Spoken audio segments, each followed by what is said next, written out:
민희진 기자회견부터 시작된 하이브 사태에는 현재 국감부터 시작해서 국민청원까지 도달했습니다. 아직도 논쟁의 여지가 있다고 생각을 한다면 그것은 아마 지능에 문제가 있는 것이겠죠.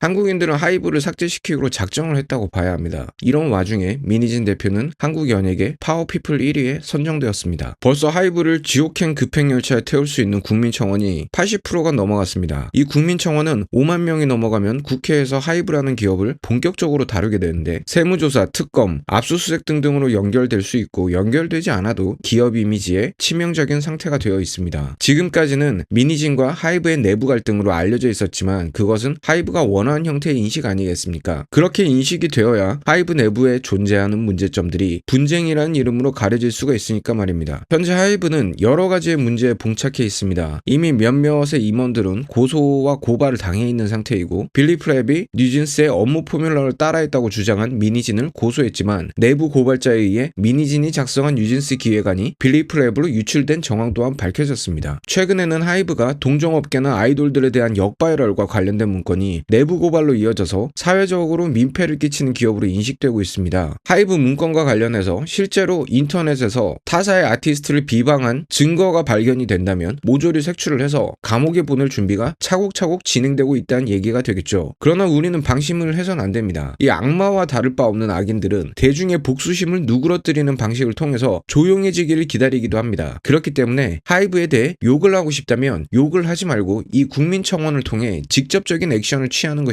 최선의 방법입니다. 이제 거의 다 되었어요. 85%죠. 하이브를 지지하시는 분들 중에서 이거를 막을 수 있다라고 생각하시는 분들이 계신데 이 하이브 사태의 종착역에 대통령이 있다고 해도 그것은 막을 수가 없어요. 아마 대통령까지 탄핵을 시키는 경우까지 도달을 하게 될 겁니다. 한국 사회는 이미 대통령을 끌어내린 경력이 있는 베테랑들이 모여있는 사회이기 때문에 대통령을 끌어내리는 것 자체는 두려워하질 않아요. 어렵지도 않은 얘기이기도 하고요. 지난 6개월간 하이브 사태와 관련돼서 한국에서 발행된 대부분의 뉴스들은 사실을 숨기고 민희진과 하이브의 대결이라고만 발표를 해왔습니다. 그러나 대한민국 국회와 한국의 국민들은 이 사건의 본질이 하이브 내부의 문제로 보고 있었습니다. 그렇기 때문에 하이브의 임원들을 국감의 증인으로 불러 세운 것이었어요. 이러한 한국 국민들의 인식을 바꾸고 민희진 대표와 뉴진스를 음해하기 위한 역바이럴 작업들은 꾸준히 행해져 왔습니다. 그 결과로 디스패치라는 언론사의 기자들이 고소를 당했죠. 유튜버들과 블랙마케팅을 실행하는 불법적인 업체들까지 차례대로 감옥에 갈 예정이 차례대로 실타래처럼 풀려나가고 있습니다. 믿고 기다려주면 하나하나 실타래처럼 감옥을 간다 이 말입니다. 하이브를 지지하는 세력들은 거의 대부분의 커뮤니티에서 분란을 일으켜왔고 이런 행동들이 국민들의 공분으로 이어졌습니다. 국감을 시작으로 해서 하이브의 역바이럴 내부 문건, 뉴진스의 기획안 표절 가능성까지 밝혀진 것이죠. 민희진과 하이브의 분쟁은 이미 논쟁거리가 되지 않습니다. 하이브와 연관된 범죄자들을 어떻게 얼마나 처벌하는지가 관건인 셈이 되었습니다. 팀 버니즈는 하이브 사태에서 뉴진스를 보호하기 위한 변호인단을 꾸리기로 계획을 세웠고 모금을 시작했었습니다. 하이브를 지지한 세력에 대한 국민적 공분이 얼마나 크냐면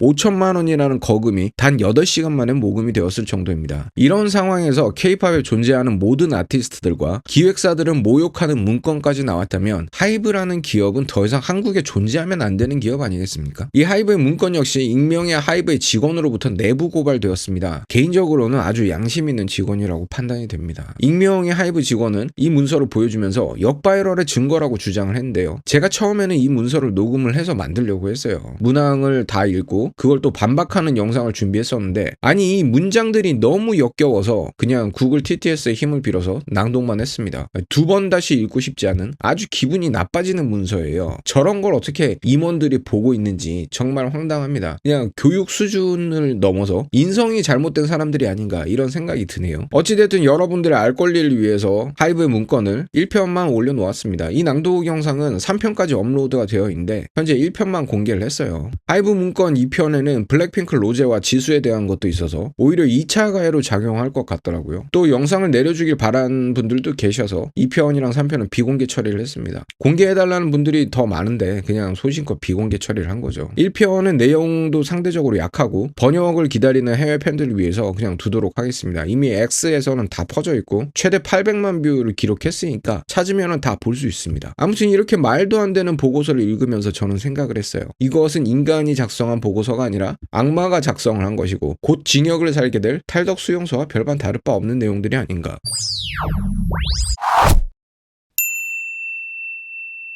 저 산업동향 리포트는 제목만 그럴싸할 뿐이지 일반적인 보고서의 형식이 아닙니다. 산업이나 경제에 대한 자료나 데이터가 전혀 첨부되어 있지가 않아요. 보고서라는 것은 보통 이런 형식을 띠고 있습니다. 마케팅 분야나 경영지원의 보고서는 다양한 전문 용어와 분석을 필요로 하기 때문에 그에 따른 전문 용어와 데이터에 대한 자료가 기재가 되어 있어야 돼요. 근데 데이터는 아예 없습니다. 하이브는 이런 보고서를 만들 줄 모르는 것일까요? 그렇지 않습니다. 제목만 산업동향이고 다른 목적이 있는 문서라고 봐야 하는 것이죠. 어떤 목적의 보고서일까요? 저는 이 보고서가 지금까지 행해온 역바이럴에 대한 보고서라는 확신에 도달했습니다. 누가 봐도 수준이 낮은 문장들과 억측과 음해하는 내용들이 가득합니다. 근데 하이브의 임원들은 베테랑들이잖아요. 그런데 저런 뒷담화를 보고서라고 하진 않겠죠. 게다가 보고서는 정확해야 하지만 이 문건은 쉽기도 함, 하지 싶다와 같은 표현을 쓴다는 겁니다. 이런 거는 감상을 할 때 쓰는 표현이죠. 결국 이 보고서는 상부를 향한 보고서가 아니라 감상문이고 하지 싶다, 쉽기도 함 같은 뉘앙스로 모든 글들이 매짐하고 있는 것은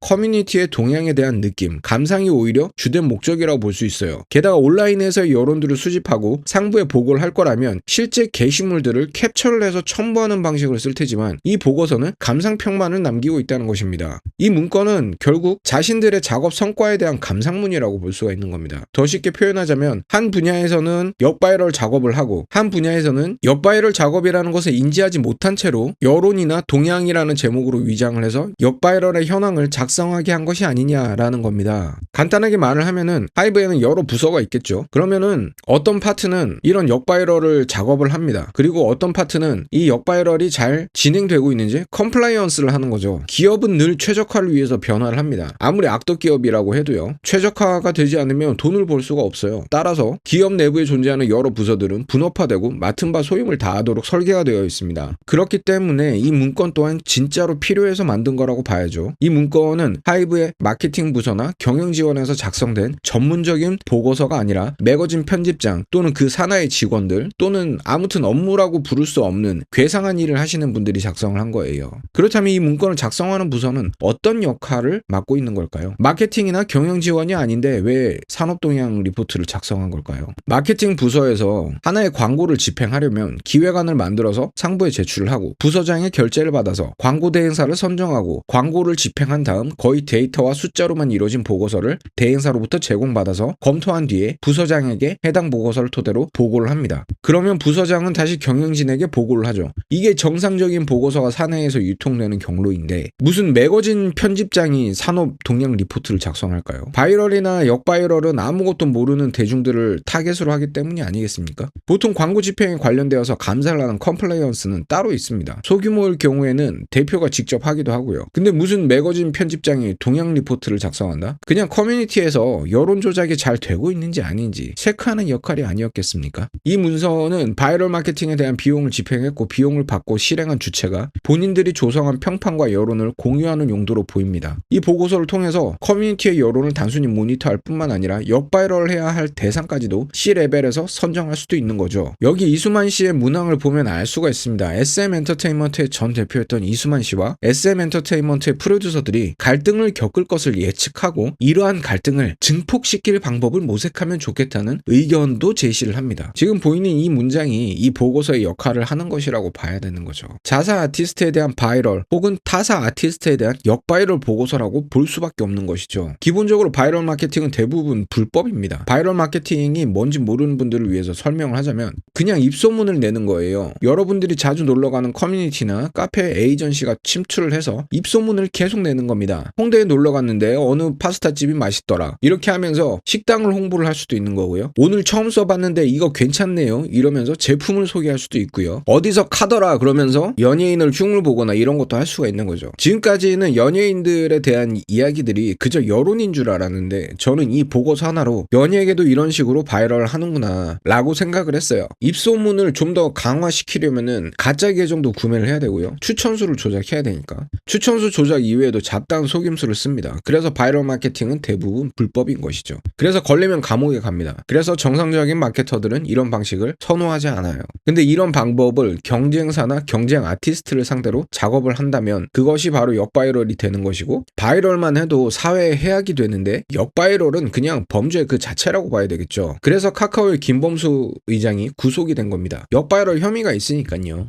커뮤니티나 카페에서 행해지는 바이럴들은 잡기도 어렵고 잡기도 어렵다는 이유로 이렇게 버젓이 광고 상품으로 팔리고 있어서 누구나 이용이 가능합니다. 상식적인 선에서 이런 바이럴을 해봐야 얼마나 하겠냐 싶지만은 제 예상은 여러분들과는 다릅니다. 그냥 연예계 쪽의 바이럴은 그냥 커뮤니티에 상주를 하고 검열하고 커뮤니티 전체를 가스라이팅하는 수준으로 진행된다고 저는 믿고 있습니다. 이것은 뭐 하이브뿐만이 아니라 그 어떤 기획사도 할 수가 있는 부분이죠. 카카오가 역바이럴 마케팅에 13억을 사용했고 이와 관련해서 김범수는 구속이 되었습니다. 13억, 2교대 혹은 3교대로 커뮤니티 다수의 상주를 하면서 모니터링과 가스라이팅을 할 수 있는 인력을 운영할 수 있는 충분한 금액이죠. 두세 달 정도 운영해볼 수 있겠습니다. 그럼 삼성이나 현대 이런 기업들도 전부 바이럴 마케팅 하는 거 아니야? 하면 되는 거 아니야? 라고 생각하실 수도 있는데 이 바이럴 마케팅에는 두 가지 단점이 있습니다. 글을 쓰는 작업자의 능력이 엄청 중요한 데다가 성과 측정이 불가능합니다. 네, 성과 측정이 불가능하면 보고서를 만들 수가 없고 보고서를 만들 수가 없으면은 상부에 보고를 할 수가 없는 거죠. 그러면은 결국에는 일을 하지 않은 게 됩니다. 경영진의 입장에서는 보고서를 받아야지 해당 부서가 일을 했다라고 볼 수가 있는 건데 보고서가 없는데 어떻게 이거를 측정을 하겠습니까? 그래서 바이럴 마케팅의 보고서는 저런 형태로밖에 유통이 될 수밖에 없다라고 저는 생각을 하는 거죠. 아무튼 굉장히 충격적인 문건입니다. 그리고 이 문건을 오픈한 하이브의 직원은 11월에도 이런 문서가 하이브에 나돌고 있다고 주장을 해요. 사실 지금까지 정황으로 본다면 하이브의 직원의 주장은 100% 사실이라고 볼 수 있습니다. 왜냐하면 논리적인 허점이 전혀 보이지가 않아요. 전제가 잘못된 부분도 보이지 않습니다. 그리고 저는 확신을 하는데 여기에 대한 물증은 없는 상태예요. 그렇기 때문에 우리한테 필요한 거는 뭐냐면은 강력한 수사입니다. 세무조사, 압수수색 이런 수사가 필요한 것이죠. 그러기 위해서 국회에서 진행 중인 청원이 마무리가 되어야 하고 청원이 완료되었는데도 일이 진행이 안 된다면은 광화문에서 직접적인 민주주의를 실행하는 것뿐이지 않겠습니까? 국민청원은 이제 거의 막바지입니다. 아직 안 하신 분들은 꼭 해주시길 바라고요. 하신 분들은 주변에도 권유해 주시기 바랍니다. 어렵지 않습니다. 부패기업 청산은 국민들 모두가 바라는 일이니까요.